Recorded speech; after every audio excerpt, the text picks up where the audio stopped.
प्रिय विद्यार्थियों, आज हम सभी हिंदी व्याकरण के अंतर्गत प्रत्यय का अध्ययन करेंगे। आइए हम प्रत्यय की परिभाषा पे विचार करते हैं। आज हम जो पढ़ेंगे प्रत्यय की परिभाषा, प्रत्यय के भेद और उदाहरण। तो सबसे पहले प्रत्यय की परिभाषा हम देखते हैं। जैसे हमने उपसर्ग को देखा था, उसमें भी शब्दांश होते हैं और प्रत्यय में भी शब्दांश होते हैं, लेकिन हमें ध्यान देना है उसमें जो शब्दांश होते हैं वो मूल शब्द के पहले लगते हैं उपसर्ग में, और इसमें बाद में, इसीलिए इनका नाम भी है प्रीफिक्स सफिक्स। उपसर्ग को प्रीफिक्स कहते हैं जो पहले फिक्स किया जाता है, और इसको सफिक्स कहते हैं यानी ये बाद में फिक्स किया जाता है। तो आइए परिभाषाओं पे विचार करते हैं कि वे शब्दांश जो मूल शब्द, यहाँ शब्द दिया है तो इसका मतलब मूल शब्द के अंत में जुड़कर अर्थ में परिवर्तन लाते हैं, उन्हें हम प्रत्यय कहते हैं। अगर दूसरे अर्थों में देखें तो शब्द निर्माण के लिए शब्दों के अंत में जो शब्दांश जोड़े जाते हैं उन्हें प्रत्यय कहते हैं। प्रत्यय का अगर विच्छेद करें उस शब्द का तो दो शब्दों से बना प्रतिधन अ। प्रति का अर्थ होता है साथ में, पर का अर्थ होता है बाद में, यानी ऐसे शब्दांश जो साथ होते हैं लेकिन बाद में। इसका अर्थ होता है चलने वाला, अतः प्रत्यय का अर्थ ये होता है साथ में पर बाद में चलने वाला। प्रत्यय उपसर्गों की तरह अविकारी शब्द हैं। आप सभी जानते हैं अविकारी जो परिवर्तन, चाहे लिंग वचन, इस आधार पे वो बदलते नहीं हैं, तो उन शब्दों को अविकारी, जिनमें परिवर्तन न हो, उन्हें अविकारी शब्द कहते हैं। ये बाद में जोड़े जाते हैं। प्रत्यय का अपना कोई अर्थ नहीं होता है। जैसे इक भी एक प्रत्यय है। अब इस इक का कोई अर्थ नहीं होता है, इसलिए प्रत्यय का कोई अर्थ नहीं होता है, इसका स्वतंत्र अस्तित्व होता है। प्रत्यय अविकारी शब्दांश होते हैं जो शब्दों के बाद में जोड़े जाते हैं। तो हमें स्पष्ट हो गया कि प्रत्यय वे शब्दांश हैं जो मूल शब्द के अंत में जुड़कर उस शब्द में परिवर्तन कर दें या उसके अर्थ को बदल दें, वो प्रत्यय कहते हैं। इन्हें सफिक्स कहते हैं इंग्लिश ग्रामर में, हिंदी में इन्हें प्रत्यय। तो यहाँ पे हम लोगों को स्पष्ट हो गया उपसर्ग और प्रत्यय में हमें भेद नहीं होना चाहिए। उपसर्ग जो है शब्दों के, जो है मूल शब्दों के पहले लगते हैं, और प्रत्यय मूल शब्दों के अंत में लगते हैं। आइए कुछ इसके जो उदाहरण है यहाँ पे देखा जाए। समाज, और इसमें एक प्रत्यय लगा है इसलिए सामाजिक हो गया। दूसरा देखें सुगंध है और इत सुगंधित हो गया है। ऐसे ही हम आगे की तरफ देखें भूलन ना और अक्कड़ दोनों मिलके भुलक्कड़ हो गया। मीठा धन आस मिठास हो गया। भला धन आई, इस सब में जो आई प्रत्यय है, तो प्रत्ययों में आप यहाँ देख रहे हैं ये सब जो अंत में जुड़ रहे हैं ये सब प्रत्यय होते हैं। यानी उदाहरण से स्पष्ट हो गया कि ये शब्दों के अंत में, यानी ये मूल शब्द है और ये सब जो इंडिकेट हो रहा है वह आपका प्रत्यय है। इस तरह शब्दों के अंत में लगते हैं। ऐसे प्रत्यय के भेद, तो प्रत्यय के भेद में कुछ देखा जाए संक्षिप्त रूप में, यह हम सब जानेंगे। पहले संस्कृत प्रत्यय, तो देखिए संस्कृत प्रत्यय में एक प्रत्यय यहाँ पे एक उदाहरण के लिए है। एक प्रत्यय लगाने पे शब्दों के प्रारंभिक स्वर में इस प्रकार परिवर्तन होते हैं। देखिए इस प्रकार परिवर्तन होते हैं, जैसे मनस धन इक, यानी अधन इक मानसिक हो गया। ऐसे समूह धन इक सामूहिक हो गया। नीति धन इक नैतिक हो गया। भूगोल धन इक भौगोलिक हो गया। ऐसे ए प्रत्यय देखिए यहाँ पे ए, अग्नि आग्नेय हो गया। गंगा धन ए गंगेय हो गया। राधा धन ए राधेय हो गया। ई देखिए ई भारत धन ई भारतीय हो गया। मानस या मानव धन ई मानवीय हो गया। ऐसे विदेशी प्रत्यय करें, जैसे गर, ये भारतीय जो शब्दांश नहीं है। गर जादू में जोड़ा गया, ये आपका जादूगर हो गया। बाजी में गर जोड़ा, बाजीगर हो गया। ऐसे विदेशी प्रत्यय में इस है, जैसे फरमा में इस जोड़ दिए फरमाइश, ये सब विदेशी शब्द भी हैं, बन जाते हैं। पैदा धन ईस पैदाइश। दान, दान भी एक यहाँ पे प्रत्यय है जो विदेशी है, जैसे रोशनदान, इत्रदान। ऐसे ही स्थान या गाह को स्थान कहते हैं, विदेशी है। बंदरगाह यानी वो पोर्ट होता है। गिर प्रत्यय में देखें राहगीर यानी राह पे चलने वाला, उठागीर। अब देखिए जो मूलतः हमें यहाँ पे अध्ययन करना है वो तो संस्कृत और विदेशी थे, ये भी आपको ध्यान देना है। लेकिन मुख्यतः जो आप यहाँ पे हम सभी अध्ययन करेंगे वह हिंदी के प्रत्यय। हिंदी के दो प्रत्यय मूलतः होते हैं, ध्यान देने योग्य है, कृत और तद्धित। ये ध्यान में रहेगा आपका कि हिंदी प्रत्ययों में दो होते हैं, कृत और तद्धित। तो आइए सबसे पहले एक एक काम अध्ययन करें। कृत प्रत्यय यानी वे प्रत्यय जो क्रिया के अंत में लगते हैं, ध्यान देना है, क्रिया या धातु के अंत में लगकर नए शब्द बनाते हैं। दूसरे शब्दों में कहें तो वह प्रत्यय जो क्रिया के मूल रूप यानी धातु में जोड़े जाते हैं। ना स्पष्ट है कृत प्रत्यय में कि किसी न किसी क्रिया के अंत में जोड़े जाते हैं, जैसे लिखना, लिख। लिख क्या है? क्रिया है। अब क्रिया में ही जुड़ता है अक, तो क्या हो गया आपका? लेखक हो गया। तो यहाँ अक जो है प्रत्यय है, कृत प्रत्यय है, तथा लेखक कृदंत शब्द उसे कहते हैं क्योंकि ये क्रिया से मिलकर बना है। कृत प्रत्यय से मिलकर जो प्रत्यय बनते हैं उन्हें कृदंत प्रत्यय कहते हैं। ये प्रत्यय क्रिया और धातु को नया अर्थ देते हैं। कृत प्रत्यय के योग से संज्ञा और विशेषण आप सभी जानते हैं, इसके योग से संज्ञा बन जाता है। जैसे होता तो क्रिया है लेकिन बन गया संज्ञा। जैसे आप उदाहरण, ये होता है क्रिया, धन अक जोड़ दिए, ता क्रिया लेकिन बन गया लेखक, क्या हो गया? संज्ञा हो गया। लेखक संज्ञा का शब्द हो गया। यानी होते हैं ये क्रिया लेकिन बन जाते हैं संज्ञा और विशेषण बन जाते हैं। अब देखिए कृत प्रत्यय के कितने भेद होते हैं, यहाँ पे देख रहे हैं मुख्यतः चार होते हैं। पहला कृतवाचक, दूसरा कर्मवाचक, तीसरा करणवाचक, फिर है आपका भाववाचक और अंत में क्रिया द्योतक कृत प्रत्यय। तो आइए एक एक का यहाँ पे अध्ययन करें। कृतवाचक कृत प्रत्यय यानी जहाँ पे कर्ता का बोध कराने वाले प्रत्यय हो, ऐसे जिसमें कर्ता, कर्ता आप सभी जानते हैं कार्य करने वाला कर्ता कहलाता है। यानी ऐसे प्रत्यय जिनसे हमें कर्ता का बोध हो। जैसे आपने देखा लेखक यानी लिख, धन अक, ये आपका लेखक हो गया। ऐसे ही नायक है, गायक है और पाठक। जैसे भुलक्कड़, अब भूलना धन अक्कड़, भुलक्कड़ हो गया। तैराक, तैरना धन आँख हो गया। ऐसे ही तमाम उदाहरण हैं। ये कर्ता का काम करता है यानी लेखक काम कर, भुलक्कड़ क्या है? व्यक्ति है। झगड़ालू कौन है? ये झगड़ा करने वाला है। यानी ये कर्ता की ओर इशारा करते हैं, इसलिए कृत्यवाचक है। स्पष्ट हो गया हम सभी को। यानी ऐसे प्रत्यय जिनसे कर्ता का कोई शब्द बनता है। आइए कर्म, कर्म हम सभी देख रहे हैं कि कर्म का बोध कराने वाले प्रत्यय कर्मवाचक कृत प्रत्यय कहते हैं। यानी ऐसे प्रत्यय जिससे कर्म का पता चलता है। काफ़ी कंफ्यूज हो जाते हैं विद्यार्थी क्रिया और कर्म को लेकर। जैसे खेलना, ये आपका क्रिया है, खेलना, क्योंकि खेलना एक क्रिया है। लेकिन खिलौना क्या है? ये आपका कर्म है।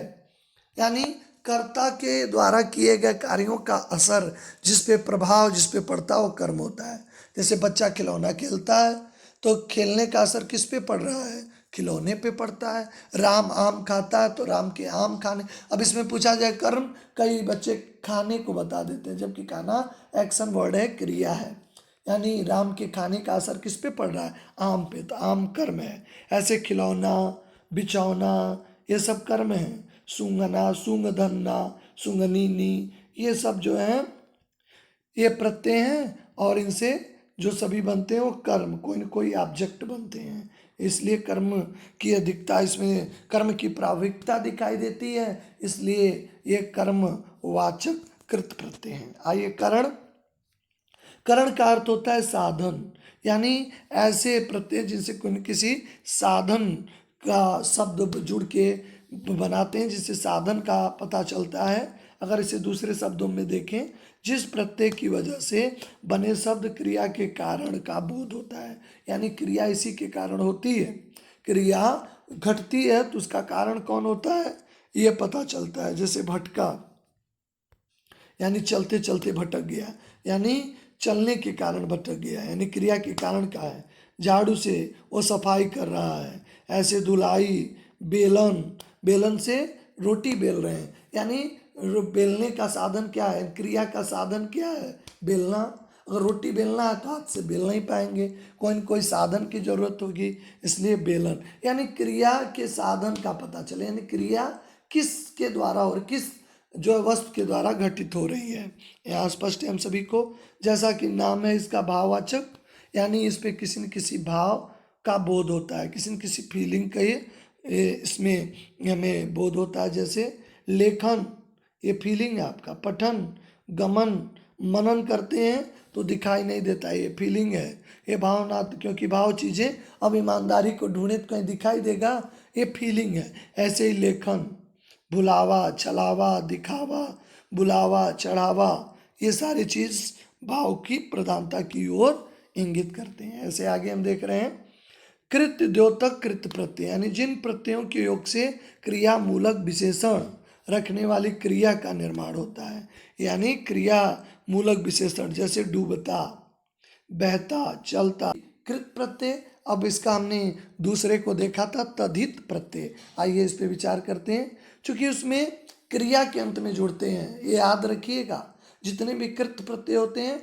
सब क्रिया के अंत में जुड़ते हैं, लेकिन तद्धित प्रत्यय में संज्ञा, सर्वनाम और विशेषण के अंत में लगने वाले प्रत्यय, ये ध्यान दीजिएगा, कृत में यानी क्रिया में लगते हैं और तद्धित में संज्ञा, सर्वनाम और विशेषण के अंत में लगते हैं। अगर दूसरे शब्दों में बात करें तो धातुओं को छोड़कर अन्य शब्दों में लगने वाले प्रत्यय को तद्धित प्रत्यय कहते हैं। जैसे मानवता, मानव क्या है, संज्ञा है, अच्छा संज्ञा है, अच्छाई बन गया, एक क्या है, संज्ञा है। ऐसे आपको ध्यान में देना है, संज्ञा या सर्वनाम के या विशेषण के अंत में जुड़ते हैं। आइए इन पे विचार करें। ये 8 प्रकार के होते हैं तद्धित, कृतवाचक, भाववाचक, संबंधवाचक, गणनावाचक, गुणवाचक, स्थानवाचक, उन्वाचक होते हैं। आइए एक एक पे हम सब विचार करते हैं। कृतवाचक यानी जिन प्रत्ययों को जोड़ने से कार्य करने वाला का बोध हो, यानी कोई न कोई कर्ता का बोध है, संज्ञा में जुड़ेंगे। देखिए कृतवाचक कृत प्रत्यय में भी था, लेकिन वह कर्ता किस में बन जाता था, यानी क्रिया के अंत में जुड़ता था, और इसमें भी होगा लेकिन संज्ञा में अंत में जुड़ जाएगा। जैसे जुआ, जुआ शब्द जुआरी बन गया। पान, ये भी संज्ञा का है, पान वाला। पालनहार, चित्रहार, चित्र भी संज्ञा है। ये आपका हो गया, ये आपका हो गया